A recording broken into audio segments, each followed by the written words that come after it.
I love that song and this idea of finding that path and looking for a sign in the night.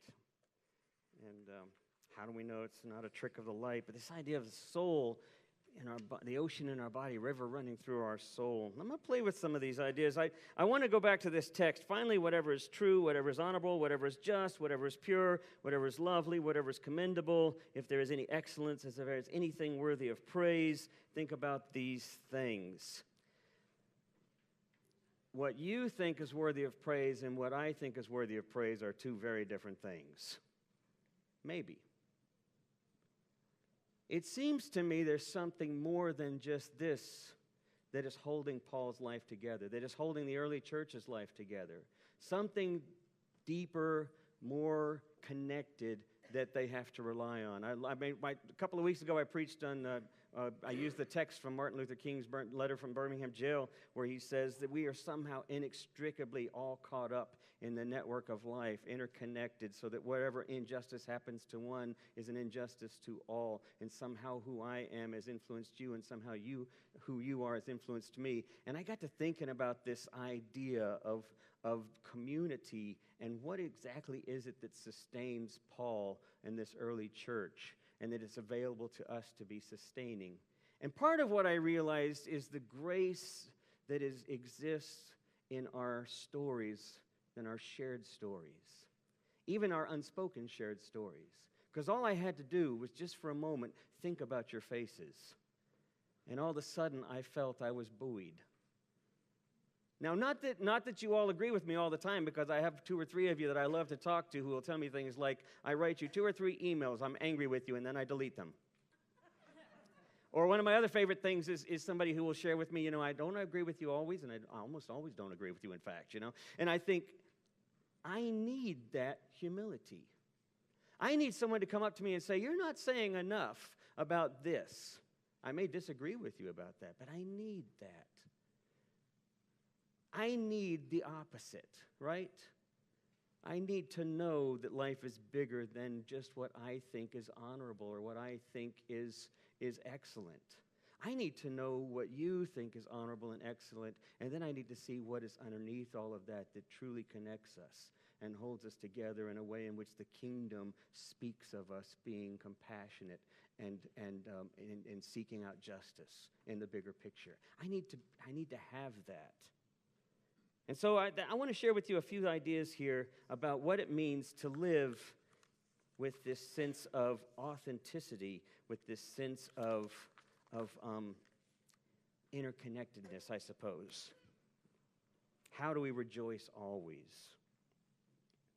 I was at a storytelling festival.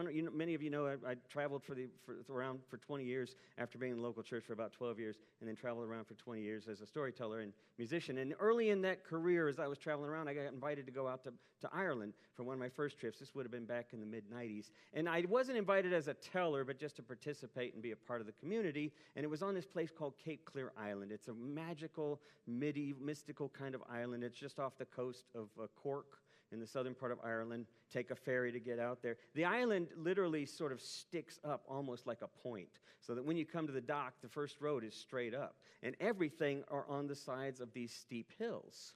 So at night, when you're walking around from the bed and breakfast to like maybe one of the pubs, you're walking down this road, the ocean is just out there right in front of you, and it's reflecting the stars above you, and for just a moment, you don't know if you're upside down or upside right, because you're walking at this angle and you're seeing all these stars above and below you. It's an amazing sort of disorienting reality. And so one night we were at a pub, and it was open mic time, right? And so I was there at this pub, and I thought, I'm in Ireland. My father was born in Ireland, gosh darn it. He was born in Dublin. I'm Irish. And so I told an Irish tale to the Irish people. Don't get ahead of me. And after I finished, this nice, kind man next to me who brought me, kind of invited me to come over there in the first place, looked at me and he said, Tom, your brogue is only half bad. And I listened, I thought, is that a compliment? My brogue is only half bad. And I realized people at the bar hadn't really been listening. People in the crowd were being polite, but they weren't really listening. And so I turned around and I said, hey, I got a story about a scalping from Texas. Everybody, you could have heard a pin drop. They turned around. Couldn't wait. I put on my best Texas accent I could possibly muster. And they looked at me and they said, that's what I was looking for. It reminded me as later on that evening, we went to this pub, and I met this guy, Mick, who was the pub owner, but he was also the bartender, and he was pretty much basically blind. But he was the bartender.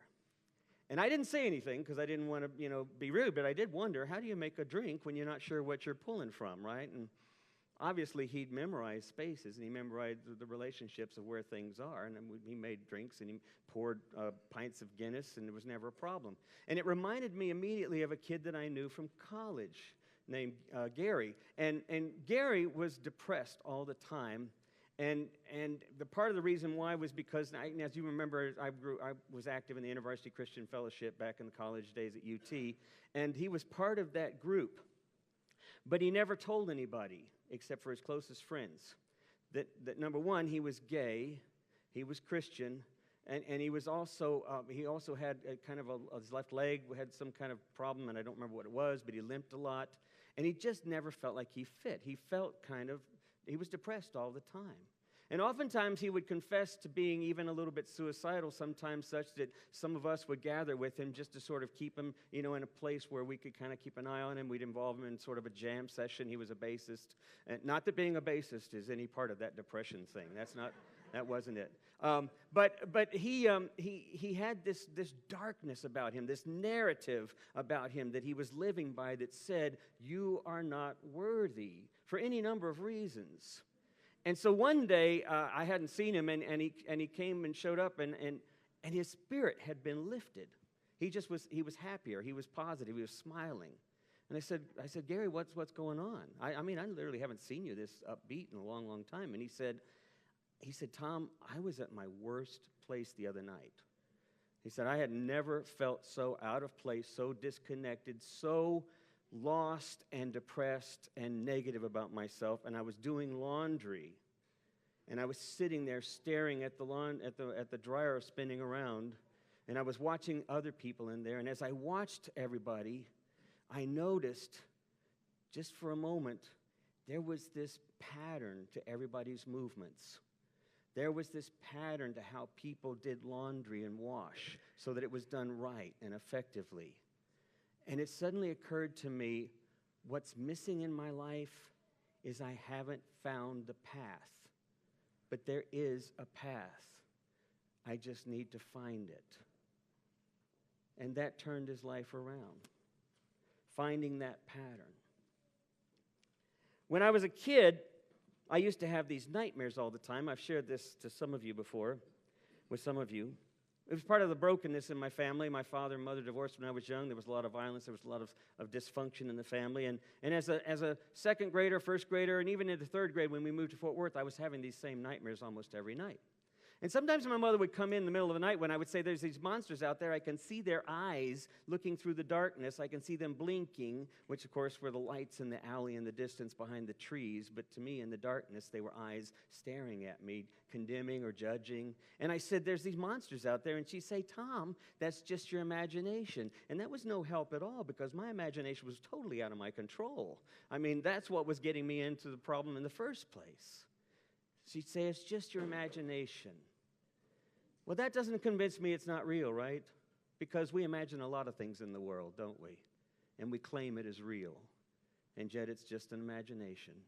It's just our narratives. It's just the way we orient ourselves politically or theologically or relationally or emotionally. Our imaginations can get out of control. It's hard to really control them. There's something else larger than that. Something else that invites us to move, to find a path, So this nightmares kept coming on, and I don't know exactly what it was, but one night, as I was having this nightmare, I woke up in the middle of the night, and maybe it was the wind outside, or maybe it was just being a year older, or maybe it was my subconscious sense that there was something else out there that I was not paying attention to, I was making up, but not really paying attention to.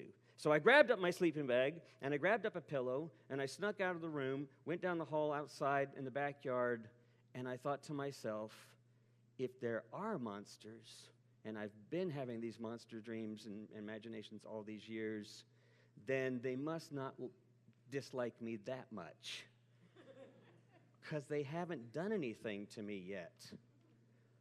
So I stayed up awake waiting for the monsters to come, and they never came.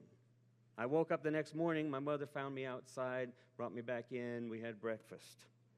I needed a path. I needed some way to find my way through the mystery. But I think sometimes, as Travis was talking about last week, as he journeyed away from his father's ministry and from the way he was thinking about theology and God and what it meant to be in ministry, and as he was trying to find his way through this ambiguity of what's next then, if that was everything and now that doesn't seem real, what else is there? But there's a solace in the mystery as well.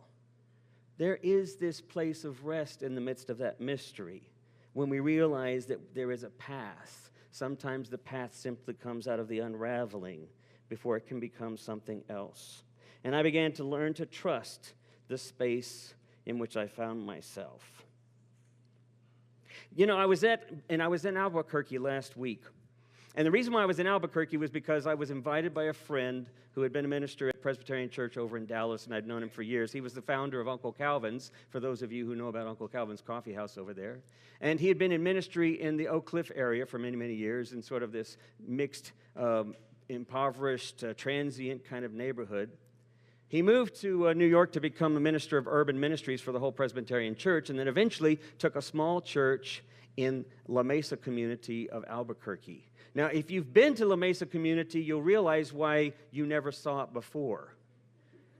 It is a high crime area, one of the highest crime areas in Albuquerque. It's a very impoverished area, very transient neighborhood. And here is this beautiful little Presbyterian church, La Mesa Presbyterian, right there in the midst of this neighborhood.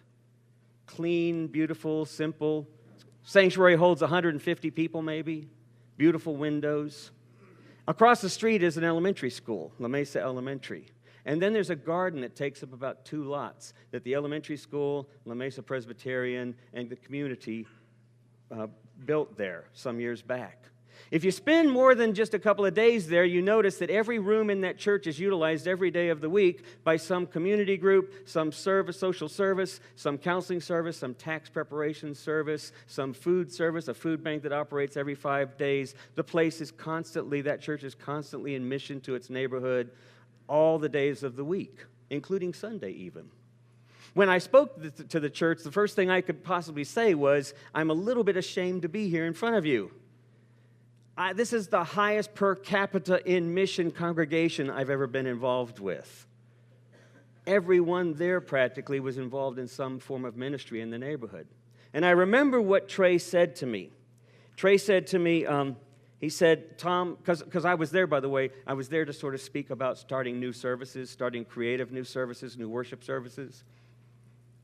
And the first thing I said was, to Trey, I said, well, you're not going to get a lot of drive-by visitors in this neighborhood, which was true, and everyone there knew it. And as we sat around, the 50 of us, the elders and whatnot of the church, and talked about what it meant to sort of move into ministry beyond the local church walls and start new services with different groups, one of the things Trey said to me, he said, you can have a church that's all about location, or you can have a church that's all about place. If you have a church that's all about place, you're suddenly acknowledging something about life. That God is in the midst of all of our lives and all of our moments and all of our days, and how are we going to respond to that? If you're looking for location, you're kind of looking for something else. You're looking for product, you're looking for outcome. You're not necessarily looking for place, and there's a difference. I remember taking a keto back in the 80s, early 80s, actually it was late 80s. My son was about 6 years old, and I took a class with him in a keto so that we could sort of do something together. And I remember something the sensei did, Bill Sosa, who was from Dallas. He was the sensei of this dojo, and he walked out in the middle and he said to everyone, he said, the first thing you need to learn about Aikido is that it's nothing about the technique. It is absolutely nothing about all of these things you learn how to throw or kick or chop or any of that. He says it's about being centered, number one. Realizing that you are a part of something larger and you center yourself in the midst of that. The second thing you learn is you own this place, not so you can command it, but so you can invite everyone into it. And I thought, what a strange thing to say about a martial arts defensive kind of thing. You don't own the space in order to command it. You own it in order to invite everyone into it. So that even your opponent is your friend. They just don't know it. Even your enemy shares the same root of God's grace. They just don't know it. They're part of the same vast ocean of God's love we all swim in, this ground of being we talk of. They just don't know it. But you're centered in it. You are centered in the midst of this. And so, once you're there, it's all about invitation and not confrontation. I think that's the first thing we need to learn to do, perhaps to practice, is this place from which we walk. Now, Aikido will call it a place of centering, right? Not in the head, but sort of in the body, the lower plexus, not in the upper body strength, but being rooted. I like to think of being centered in grace. If we find ourselves centered in this grace, which John Wesley talked about when he talked about prevenient grace, if we find ourselves centered in that place, every place becomes a space of invitation, a space of hospitality, a space of welcome. Even those times where we find ourselves in some of the most difficult conflicts or troubles or struggles that we find ourselves. Now, granted, those can be hard to see past, right? Sometimes our own stories can be hard to see past, our own narratives. And so we're not swimming, we're pretending to swim because we're living by these stories that limit us, or we're living by these narratives. But when we become centered into this mystery and this place of the unknown, we find strength. We find a way of inviting. Then one other thing that I want to share with you. It happened at the end of my weekend with these people, or actually it happened on Saturday. I was there through Sunday, but it was at the beginning of my activities. I did an afternoon storytelling, and it was just with kids and families. They opened up the doors to this fellowship hall area, and then had refreshments and such, and I was just telling stories to local families and their kids, and the kids in the church. A young girl came in. I'm going to guess she was from Pakistan. She was somewhere from the Middle East, and she came in probably a third grader. She was very excited because she saw other children. Isn't that amazing? Children kind of understand this, right?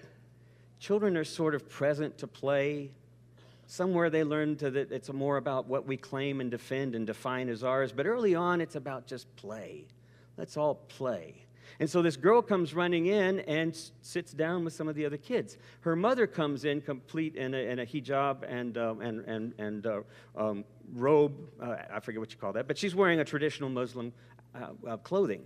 And she comes in and she says, "I'm sorry, I didn't know something was happening, but I'm new to the neighborhood and I don't really have a lot of resources. I'm a single mother and there's no mosque nearby."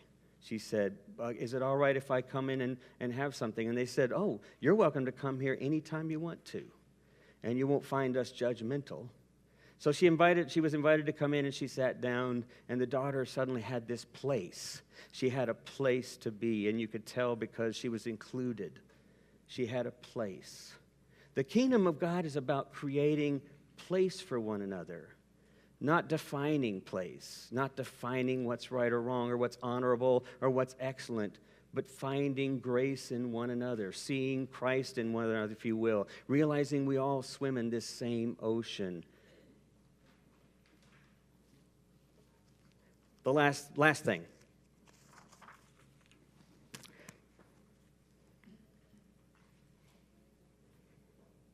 Mary Oliver said, "I know that you've never intended to be in this world, but you're in it all the same. So why not get started immediately? I mean, belonging in it. There is so much to admire, to weep over, and to write music about or poems about. Bless the feet that take you to and fro. Bless the eyes and listening ears. Bless the tongue that marvels the taste. Bless the touching. You could live 100 years. It's happened. Or not. I am speaking from the fortunate platform of many years, none of which I think I ever wasted. So, do you need a prod? Do you need a little darkness to get you going? Let me be as urgent as a knife then and remind you of Keats, so that single of purpose and thinking for a while, so single of purpose and thinking, he suddenly had a lifetime.